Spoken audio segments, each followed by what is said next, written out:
Welcome to Moments with Marianne. This is your host, Marianne Pastana. And we're here today with special guest, Kim Shapira, who's here to share with us her new book, This is What You're Really Hungry For. 6 simple rules to transform your relationship with food to become your healthiest self. So are you tired of your on-again, off-again relationship with dieting? Today, Kim breaks down the science to get your brain and your body on board, replaces fad diets that do not last with a sustainable method that encourages you to eat what you love and empowers you to be the authority in your own body. So Kim is a celebrity dietitian with a BS in exercise kinesiology from Tulane and an MS in human metabolism and clinical nutrition from Boston University. Kim has spent the last 25 years helping people lose weight and keep it off in her private Los Angeles practice. In addition, she has worked in hospitals, sports clinics, and addiction centers. Kim's work has become the Kim Shapira method, a focus on 6 rules that helps her clients develop and sustain a normal relationship with food. So let's welcome to the show, Kim Shapira. Thanks, Marianne. I'm so happy to be here. My goodness, what an honor it is to have you here and to talk about this book. So you've got to tell me, what inspired you to write this? Oh my gosh, good question. Well, I've been in practice for a very long time, and it has I have always just felt like I had all the answers to helping people overcome messy relationships they have with food. And I just felt so like empowered to make sure that I spread it to as many people as I could. So why don't we talk a little bit about your background? So why don't you share with us how it is that you even got involved in this line of work? I would love to. So I'm a registered dietitian. My degree is in human metabolism and clinical nutrition, and my undergrad degree is in exercise science and kinesiology.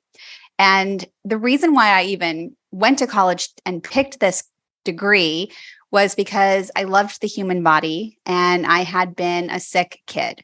And so what I have learned through my practice is that every human develops between 3 and 5 emotional triggers in the first 6 years of their life.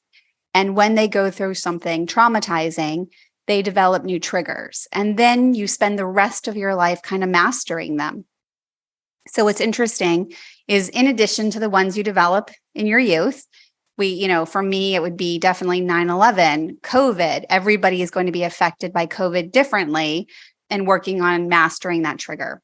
And when I was 12, I got sick, and being sick really led to me wanting to be healthy. And I knew that taking care of my body through movement and through food could really make or break me.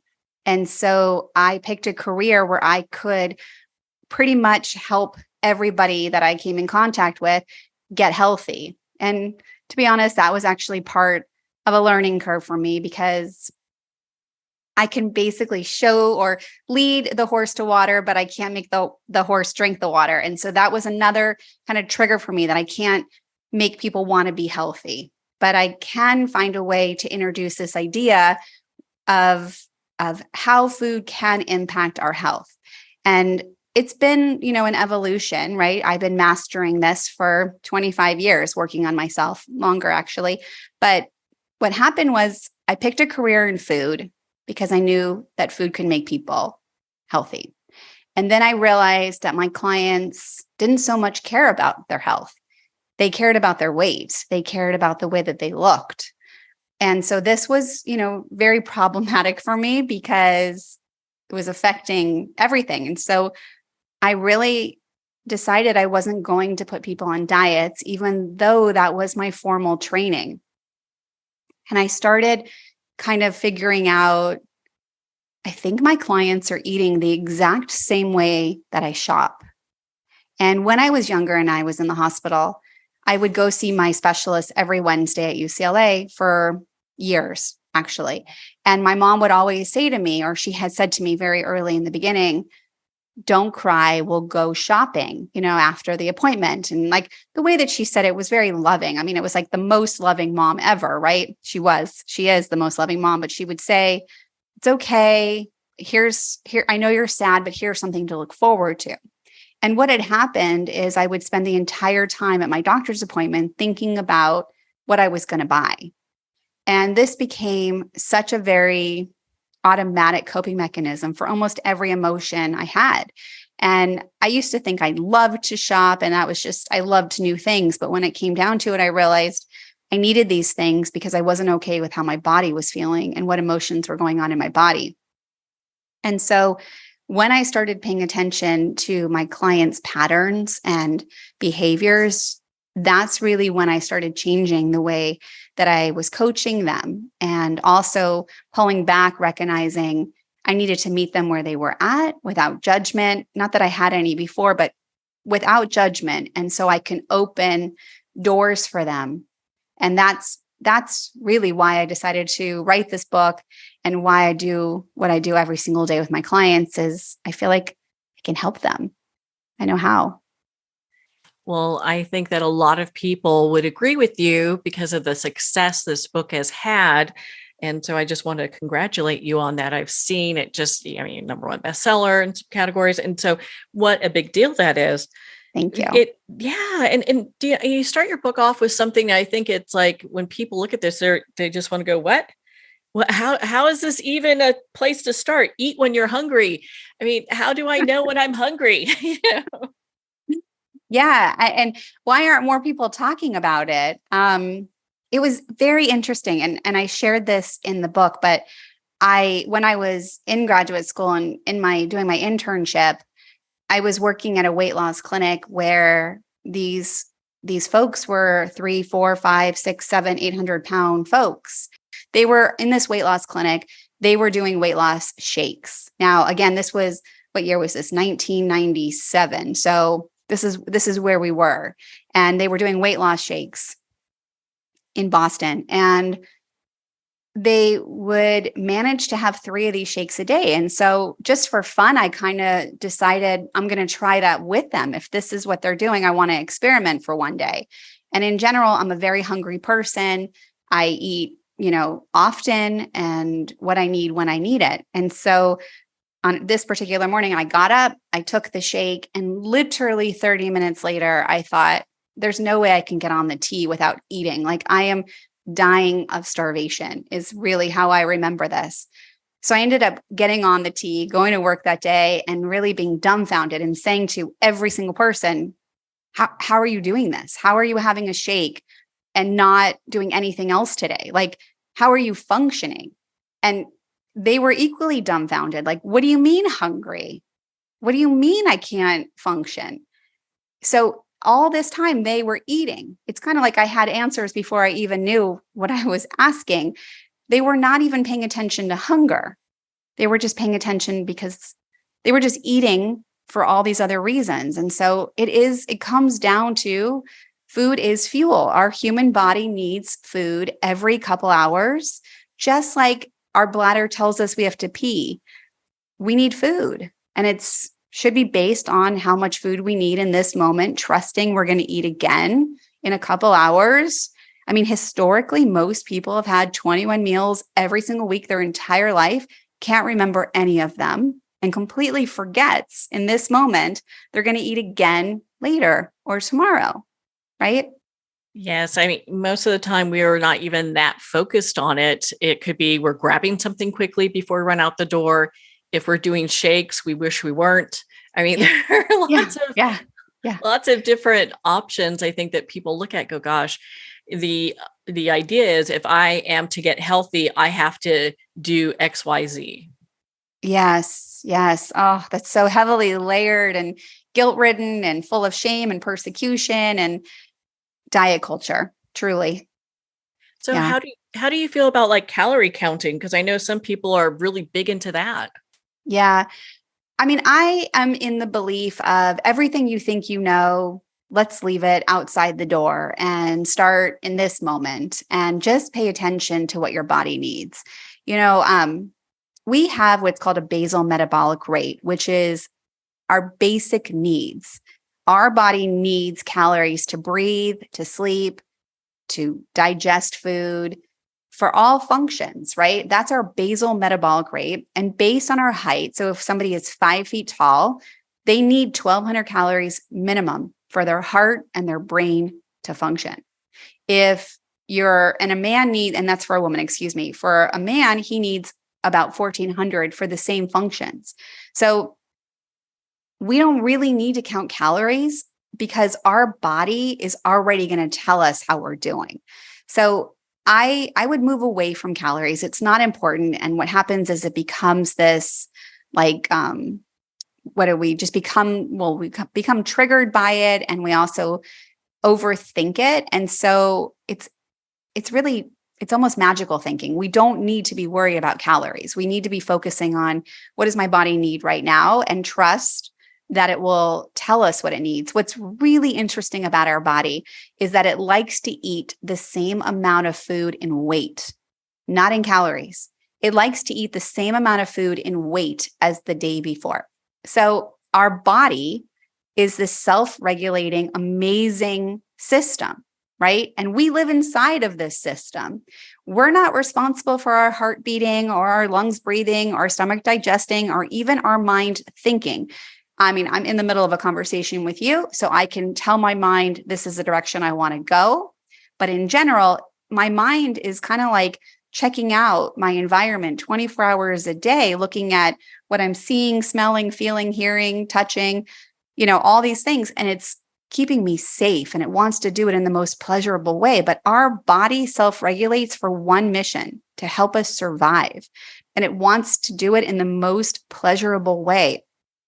So we get these signals and messages from our body through hormones based on what we need and what we did the day before, because we have this circadian rhythm, these master clocks in our body that say, okay, this is we're go time, right? And all our cells are functioning this way. And we need to be really good listeners. So for instance, the way that we have bowel movements in general are pretty consistent. They're at the same time every day, and they're approximately the same weight every day, unless we're having some digestive distress, constipation, diarrhea, some food sensitivities, other things like that. But in general, our bowels give us a signal to go to the bathroom when it's the exact same weight. Our body communicates to us through these signals and messages. And we communicate to our body based on the way that we feel and the way that we eat and the way that we function. And so we need to have this relationship where we're saying, I'm honoring you, I'm seeing you, and I'm going to do what you need. And it's going to be this mutually beneficial relationship. And so it's interesting. We don't need to worry about calories. We need to worry about appetite and hunger, trusting that our body will tell us what it needs and how much it needs. That was very long-winded. Sorry about that. No, don't be sorry. I'm so glad that you took the time to dive into that, because I think it's so important we really look at this from the new perspective that you offer. It makes so much sense. And it seems like we're kind of on the leading edge of some new development here. Cool. Yes. In your book, you talk about what is your why. So why is our why important? Yeah. So many people we all know people who get very excited about the next best diet. And the reality is these people have a goal or a why to lose weight. And from the minute I opened my practice, I have been urging people to change their goals and their why. If our goal is only to lose weight, we're short-sighted. We're not looking at the big picture. Our goals should be at maintaining our weight loss, maintaining our weight, right? And so our whys should be a normal relationship with food. And I'm putting normal in quotes because I don't mean to trigger anybody in any way. But the reality is normal in my mind means something I trust, not worrying about what I'm going to eat on Monday, not worrying about what I'm going to eat on my vacation in, Hawaii next week, because I'm in this moment and I know that my my moral compass, my diet compass is completely intact. So I take my set of values wherever I go. So because I have a normal relationship with food, the side effect of that is really getting to your ideal body weight and maintaining it, and also improving your health.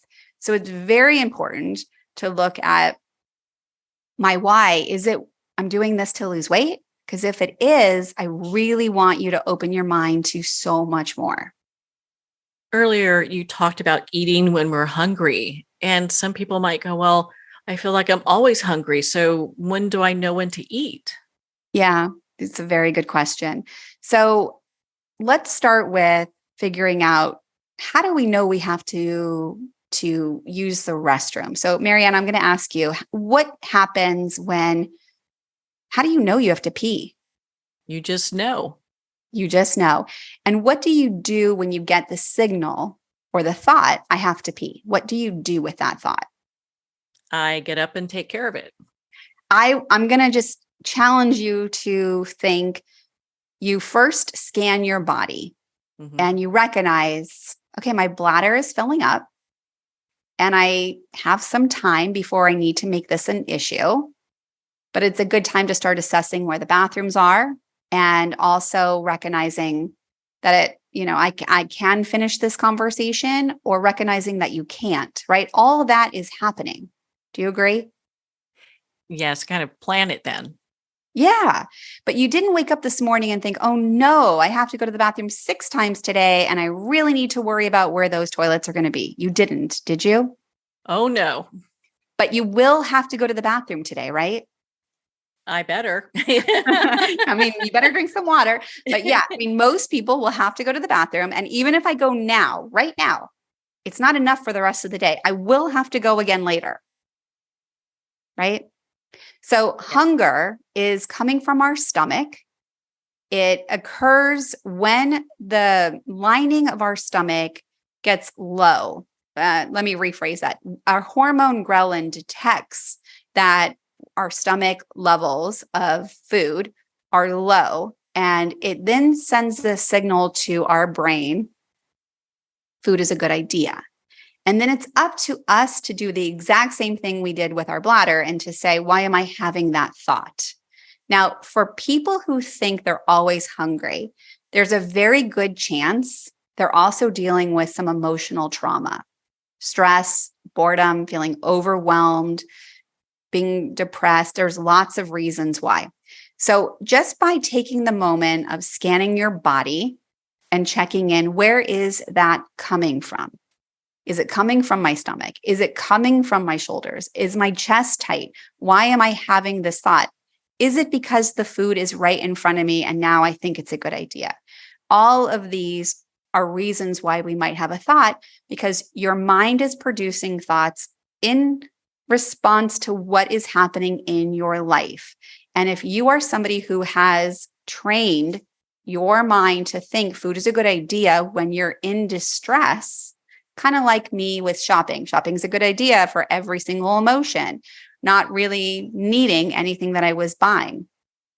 So it's really important to be able to first see that you're having this thought, and then scanning your body, and then making a plan. Now, we make decisions from either a place of fear. There's not going to be any food later.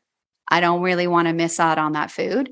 I don't really like the way that I'm feeling right now. And all these reasons could cause us to think food is a good idea, in addition to whatever discomfort our body is having. But the reality is we need to come back to a place of trust. I trust that this food will be there when I want it, in 10 minutes or in 1 hour or in 3 hours. I trust I can have this club sandwich again tomorrow and every day for the rest of my life. If we've practiced restriction, then we're not going to have that trust, and we're going to have to work to get it back. And even the idea of work feels hard, and our mind doesn't want to do hard things. It wants to sleepwalk and find the easiest way to do things.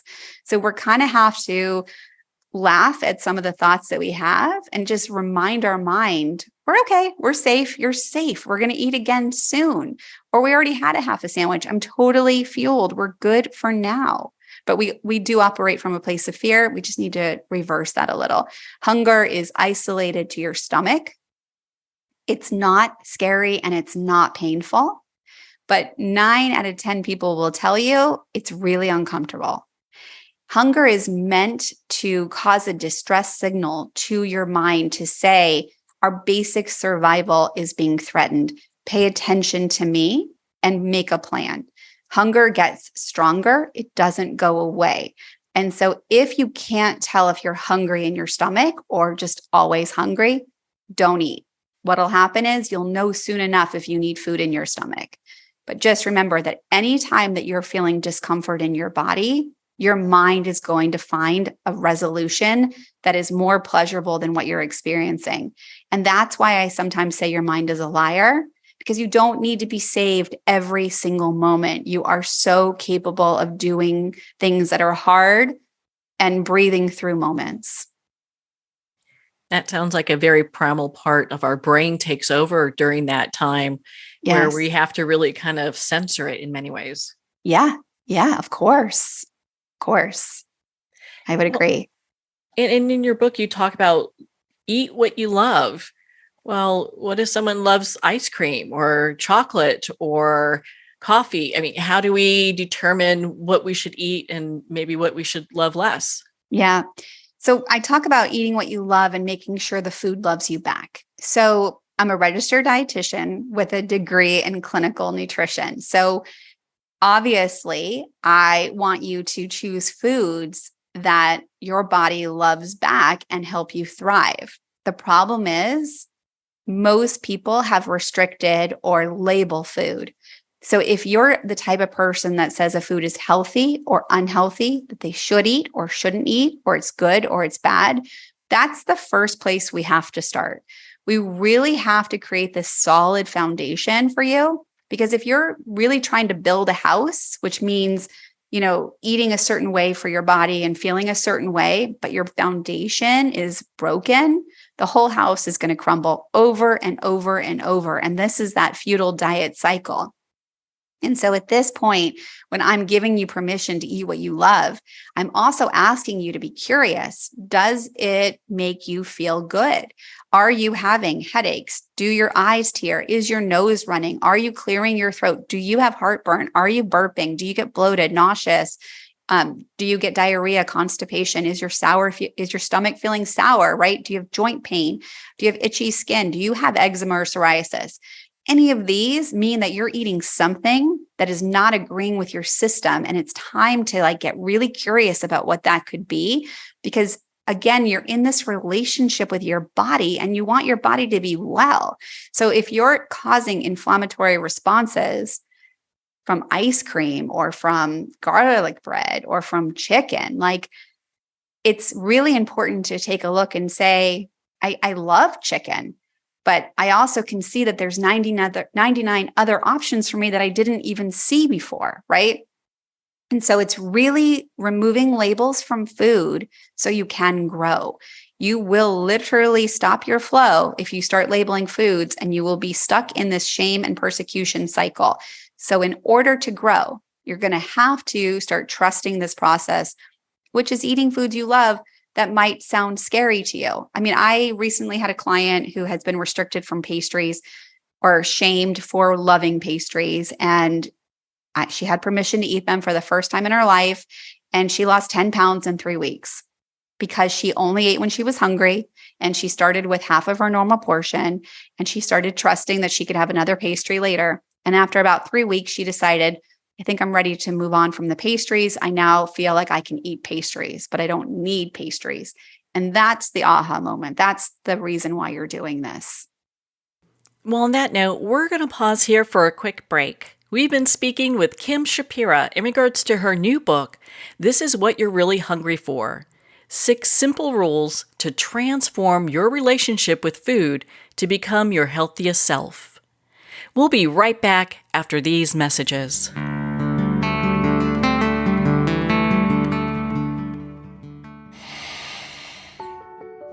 With Breath Hub, you'll experience the transformative power of breath as it harmonizes your body, mind, and spirit. Recommended by experts in fitness, sports, psychology, and medicine. Meet the scientific way of being well. Breath Hub. Breathe better, live better.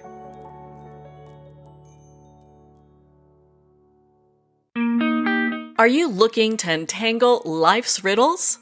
Discover the profound teachings of Dr. Shai Tabali, renowned philosopher, best-selling author, and your guide to self-empowerment. With methods that harmonize psychological and spiritual principles, Dr. Tabali's wisdom offers a pathway to holistic transformation. Take that first step today and join thousands globally and embrace the journey to higher consciousness. Visit shaitabali.com, that's SHAITUBALI.com now. Are you chasing profitability yet losing fulfillment? Let me introduce you to your solution, the Relaunch Company. I'm Hillary DeCesar, an entrepreneurial performance coach, fearless leader of the Relaunch Company, here to help put the pedal to the metal and relaunch your business your way. Visit www.therelaunch.com. Take the free quiz to learn 3 steps towards waving goodbye to burnout and hello to success.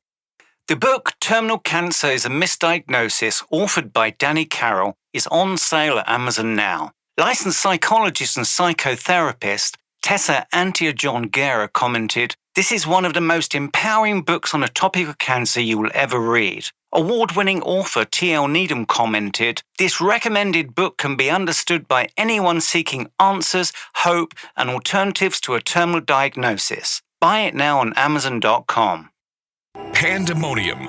Fast forward 20 years. A U.S. president seizes control of all U.S. missiles, the power grid, the banking system, and every computer in America as he hides in an underground bunker. Pandemonium, a captivating sci-fi thriller where a hidden war, psychics, aliens, artificial intelligence, and transcendental love collide with the latest media technology. Pandemonium, live to all devices. Get your copy on paperback or digital. Free sample at getpsychic.org.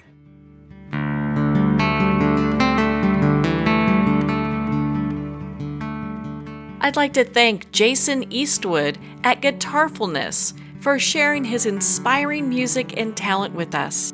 His music is known worldwide for cultivating atmospheres of harmony, inner peace, and clarity.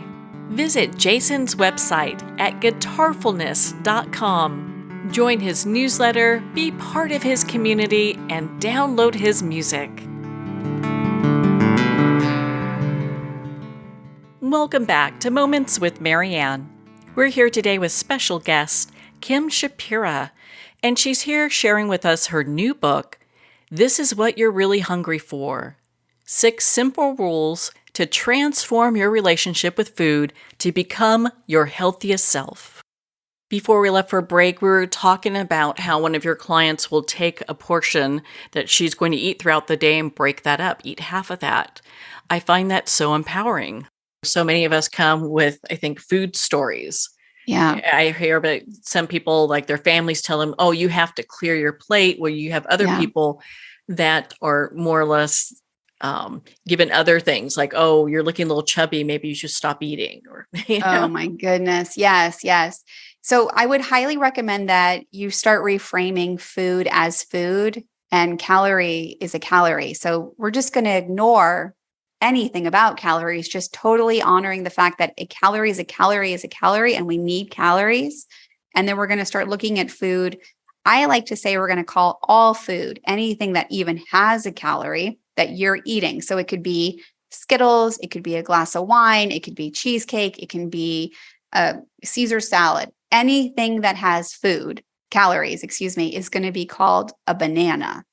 And it's very interesting. Most people who are handed a banana stop and think, why am I having this banana right now? And they will be very easily able to put it aside until they need it. Bananas are just one of those foods. People don't eat them unless they're hungry. And so if we start identifying all food as bananas, and then let's just take, for instance, you're having an Italian dinner and you just had a little chicken Parmesan with Caesar salad. and you ate when you were hungry. You started with half. You're totally satisfied. You don't need more. And then the waitress comes out and says, who would like a banana? Now, it's at this point where you would say, oh, I love bananas, but I'm actually not hungry for a banana, right? And so just by seeing everything as a banana, we stop sensationalizing dessert or wine or food. We're starting to now get inside of our body and seeing, what does my body actually need in this moment? That actually works perfect, because I can't see anyone going, oh, I'll have another banana. Thank you. I know. It's true. Oh, that's just such a clever way of doing that. And do people tend to just anticipate food more than like they're going to enjoy eating a cheesecake more than they think they're actually going to? Mm. I hear a lot of people call themselves foodies. And I mean, I talk about this in my book too. I don't think there's anybody alive who isn't a foodie. I mean, don't we all love food? I mean, don't we all? So the thing is about it is I actually don't think people are enjoying their food, but they think they are. And so what I mean is we know, because studies have been done on this exact fact, when we are eating something, let's say cheesecake, think about it for a second. I take my fork, I take my bite, and I put it in my mouth. What is my hand doing? It's already prepping the next bite. If we were truly enjoying our food, our fork would be down, our posture would be reclined, we would be paying attention to what is in our mouth, really enjoying the flavors. But all of our reward is in the anticipation. I get to put that in my mouth. And there's that pleasure part, right? We want to survive every moment in pleasure. And I'm now rewarded with this idea that I get to put this in my mouth. And we're taking the total focus off of enjoying food. And what I want to do is put the focus back on the food. And there's so much in that one single bite of cheesecake, right? So we could take that one bite and even cut that bite in half and make that bite 2 or 3 bites and even get more enjoyment. Like, do we need a big bite? And do we need to be worrying about the next bite? Let's focus on the bite we're eating. And do people really need to focus on clearing their plates, or is that just something that their parents told them they had to do? Oh, it's so sad. It's so sad. So we are not trash cans. We do not need to focus on clearing our plate. It's interesting. My first rule is to eat when you're hungry, to take your normal portion and to cut it in half and wait 15 minutes. And people get really nervous and skittish with this idea of normal portion. And so there's that clean plate idea. If you and I were going to a restaurant and we ordered Chinese chicken salads, and we ordered just a regular Chinese chicken salad, how do you think you would feel if yours was served in a small bowl and mine was served in a large bowl? I think people would look at that going, well, what's happening here? Yeah, exactly. There would be a lot of problems. So what's happened is the restaurants prepare the same portion for every single person. Somebody who's 10 years old, somebody who's 65 years old, somebody who's 5'2", somebody who's 6'3", somebody who plays soccer, and somebody who is a stay-at-home, kid who doesn't play soccer, right? So we have all of these things going into this portion. We know that we tend to eat 30% more food when it's in front of us. And we know the chef is preparing a portion that is ideal for aesthetic reasons. Okay. So it's really important for us to pay attention to what our physical body needs, knowing that we can't possibly all need the same amount of food. We just can't. Don't finish your plate. But sometimes we need to finish our plate. So there is that. Thank you. I appreciate you spending the time to talk with us about that. So you talk about taking 10,000 steps a day. How is that for people that say, well, I work at a desk all day, so how am I going to do that? Yeah. We don't need to be perfect. We need to actually lose this idea that we have to be perfect. Your physical body needs movement. There's the story of the fox and the possum. when a possum detects that it's going to be hunted by the fox, it lays down and plays dead. And the fox will come up, it will see that the possum is dead, and then it will walk away. When the possum feels safe, it gets up and it shakes off the energy, the anxiety that the fox imposed, and then walks away like nothing happened. We don't have the ability to shake off a lot during the day, but we also have a lot of things that trigger us throughout our day. We have new emotions that come every 15 minutes, and our body needs to take deep breaths. Our heart needs to beat a little bit faster. We need to move our body for just physical well-being.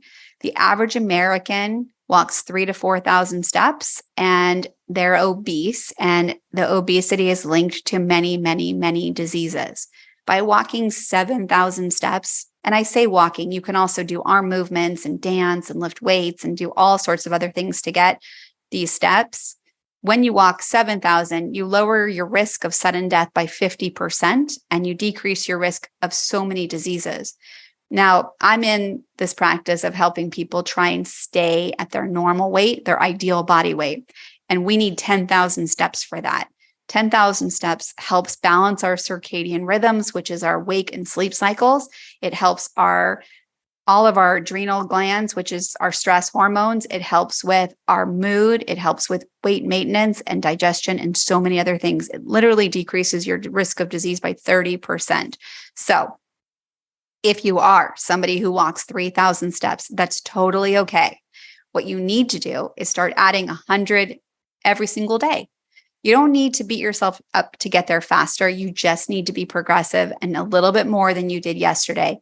I can almost guarantee that you taking the time in your day to move your body will soon become your most favorite part of your day. And food will probably only end up taking one important part of your life rather than the most important part. With all the people that you work with, where do you think people tend to get hung up the most?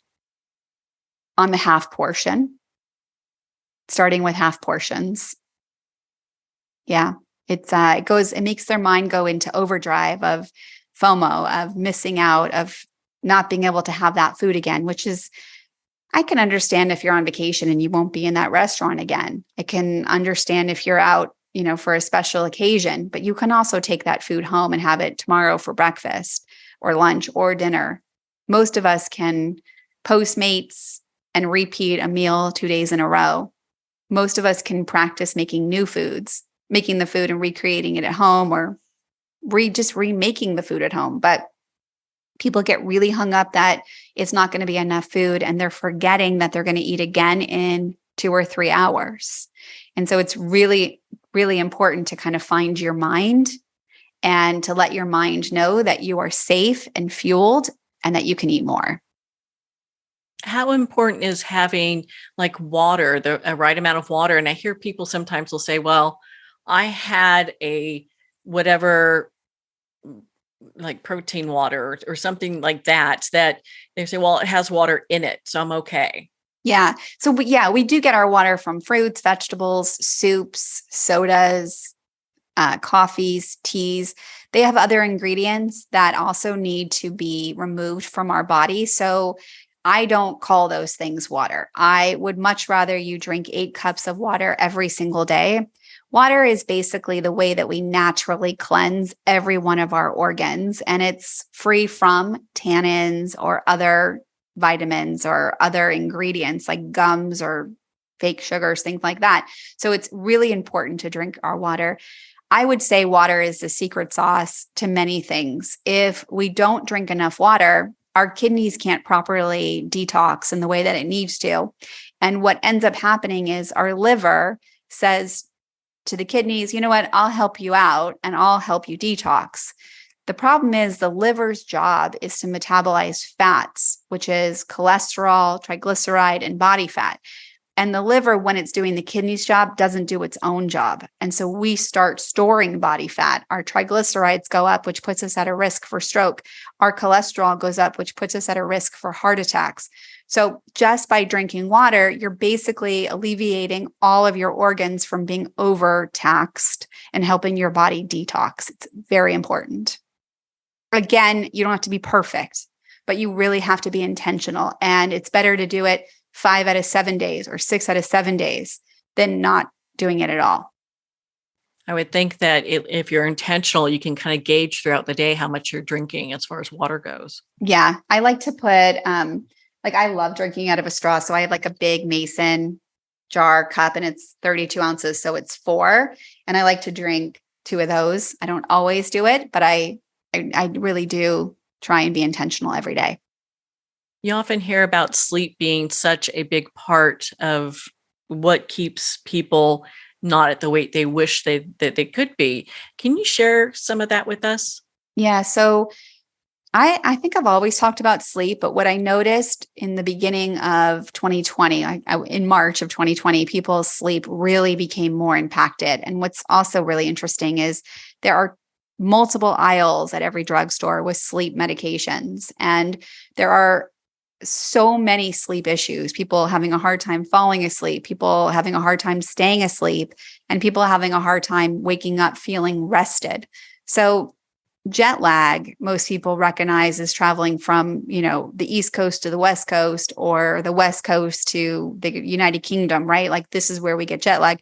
But by missing an hour or by changing our sleep, we're actually creating a jet lag situation. So what I've said before is that our body thrives in consistency and it likes the same amount of weight in food. It also likes to go to bed at the same time and wake at the same time. And so that is what's called our circadian rhythm. We really normally get a melatonin, which is a naturally occurring hormone in our body. We get the release of melatonin when the lights go dim and when it gets, when we're like around 9 o'clock at night. And so we really want to pay attention to this window and not miss it. Some people don't like to go to bed so early, and so they push through. And this lowers the amount of melatonin, this makes it harder for people to fall asleep. And what's worse is that some people eat really close to bed, and that actually is a signal, right? Because these are all signals we're giving our body. So you're signaling your body by eating late at night, this is the time that we wake up. And also, if you're drinking alcohol, this is also a signal that is probably causing an inflammatory response. So these things really do harm our body. So listening to our body when the melatonin is released and putting ourselves into a good sleep pattern and allowing ourselves to go to sleep really helps us fall asleep. If we're eating close to bed, if we have inflammation, if we have a lot of stress, if our hormones are out of balance, then we have a hard time staying asleep or falling back asleep. And so we really need to adjust our schedules to manage how our physical body is doing during the day.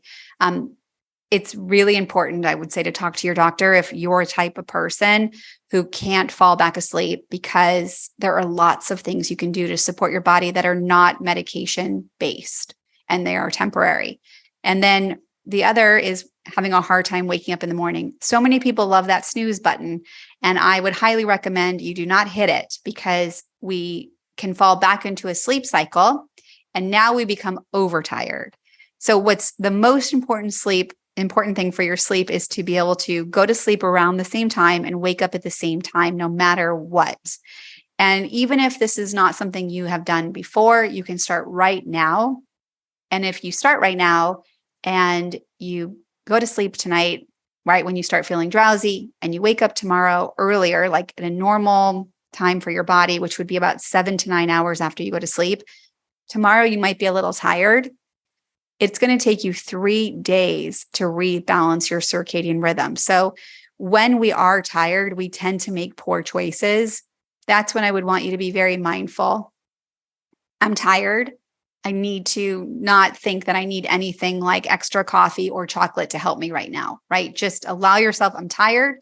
I'm working on my schedule. In 3 days, I will feel better. I know it doesn't sound great, but there's no way around it. Well, I think it's good when people know the information of how this affects our bodies, Yeah. and what to expect, because a lot of times I've done this before myself, where we push ourselves because we've got to work late, get up early in the morning, do the little hamster wheel all over again. And we're running about on 6 hours sleep a night, thinking that we're good when we're kind of falling apart. Yeah, the average American does get 6.5 hours. So we really need to get it to the 7. And what happens when our body detects stress, and stress can be from, a phone call. It can be from being overwhelmed. It could be from a deadline. It could be from a test. I mean, so many things can create stress. But and hunger can also be stress. Having to pee can be stress. Our body doesn't know the difference. It just knows that there's stress. And when our body is stressed, it actually trips off 3 different systems: the hippocampus, the pituitary, and the adrenal. And in less than 10 seconds, 1,400 different sensations occur, causing an alarm in our body. What's kind of cool is that our nervous system is the only system we can regulate and control. And we can do this by taking deep breaths once we are recognizing, okay, we've been, tripped off, our alarm is going off. Let me take some deep breaths and calm my body down. But when we don't sleep well and it does trip off our adrenal glands, this messes with our blood sugar. It also messes with our sex hormones like estrogen, testosterone, and progesterone, and it spikes our cortisol levels. So all of these things really need to be supported in your life. Well, I find that really interesting. You often hear of the cycle of the hormones. How do people tell? How can they get to this point where they're telling, okay, is it the hormones, lack of water? What is it that's really keeping me from moving forward? Yeah, well, our body is made up of hormones. So I'm going to go with both, right? I would definitely try the 8 cups of water because you need it and you're going to feel great the next day. Like you may not feel so great today from drinking the water, but it's going to work on a 24-hour cycle. So your body is 60 to 70% water. You need to replenish any water that's lost, and that will help with fatigue, mood, and so many other things. The hormones are interesting because they cycle, and especially these 3. And even I'm saying 3, but there's, multiple forms of estrogen, and in any way they could get stuck. There's somebody described like estrogen kind of like a bathtub. So there's the faucet the estrogen can come out of, there's the tub the estrogen can fill up, and there's the drain the estrogen can go out of. And any one of these places we can have some stuck problems. So it's really recognizing and being able to identify, I'm losing hair, I'm gaining facial hair, my breasts are always sore, I'm gaining fat in my lower abdominal area, I'm not sleeping well, I have vaginal dryness or itchiness or some other issues. Recognizing these are your body's way of saying, hey, pay attention to me. I need some support over here. And again, they're cyclical. The thing about hormone imbalances is that we can address them and fix them almost immediately. So just pay attention and don't ignore your signs and symptoms. They could be just need a little support. Very encouraging for people. Let's check out and see what's going on, because you hear a lot of people go, I never lose weight, I can't make it happen. Yeah. It's probably because of they've got these other points they've got to check on. Is that? Yes. Yeah. In your book, you have so many points where people can use this as kind of a workbook. Why was it important to include that in this book? Because I think, we have to take action. We have to be aware of where we are getting in our own way. I mean, we are the ones getting in our own way. I do it all the time, and I'm not so self-aware, but I'm working on it, right? And we need these taking action steps so I can take a minute and see how I am actually tripping myself up. So I can move forward. I always think if I burn myself once in the oven, grabbing something, I'm really not likely to do that twice, right? And so if I can be aware of where I'm getting that burn, I can course correct from that. So I really hope that people use those taking action steps. Can you share a story with us about maybe someone that's gone through this program with you and come out the other side?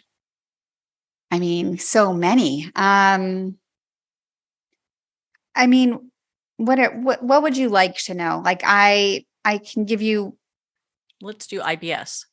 IBS. Well, not having IBS. How about that? How about recognizing people have food sensitivities, and just some emotional trauma and being able to find their mind and recognizing why they're even having, a constricted stomach or thoughts about food helps them kind of cope and recognize as an opportunity when I have that thought to check in with their body and then to really cope in a way that's really ideal for what's going on in their body, recognizing food sensitivities, and striving for a bowel movement that is, long S-shaped silent sinker and achieving it. I mean, that's the win, right? And then staying that way. Now, we can't always predict the storm. And for somebody like that, it could be eating a food that they didn't know had milk in it. And milk is, a sensitive thing and for them, and that could have been a problem, but being able to get right back on the journey, that's the win right there. I was just thinking when you asked me that, I was thinking about this one client. He was a 19-year-old.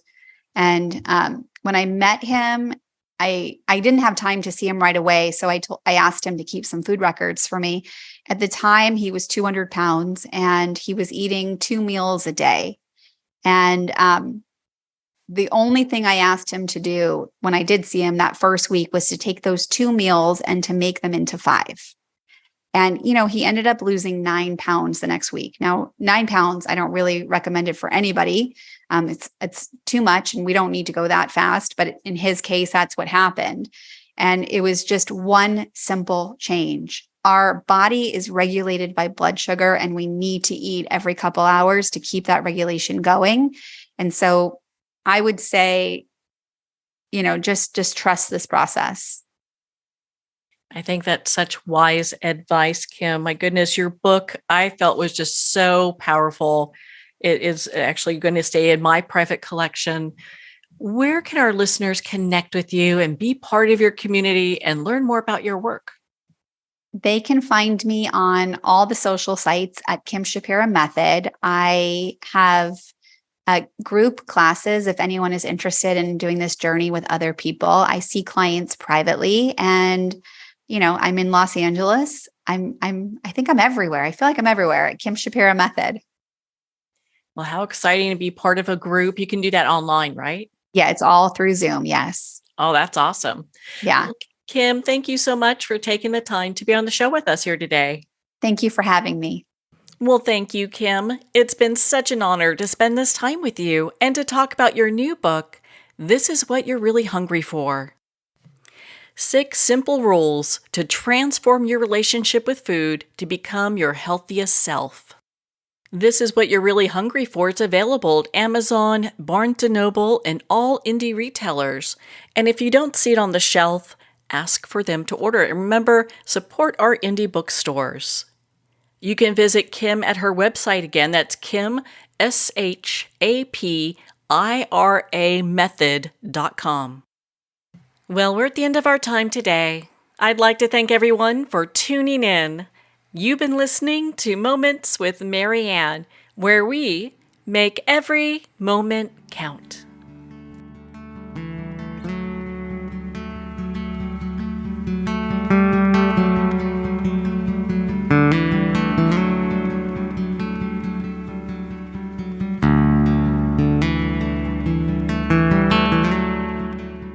In a single moment, your life can change. Moments with Marianne is a transformative hour that covers an endless array of topics with the best of the best. Her guests are leaders in their fields, ranging from inspirational authors, top industry leaders, and business and spiritual entrepreneurs. Each guest is gifted and a true visionary. A recognized leader in her own work, and while teaching others to develop, refocus, and grow, Marianne will bring the best guest and sometimes a special surprise. Don't miss this. Monday, Thursday, and Friday at 8 p.m. Eastern and 5 p.m. Pacific Time. Make sure to tune in and visit momentswithmarianne.com for more information.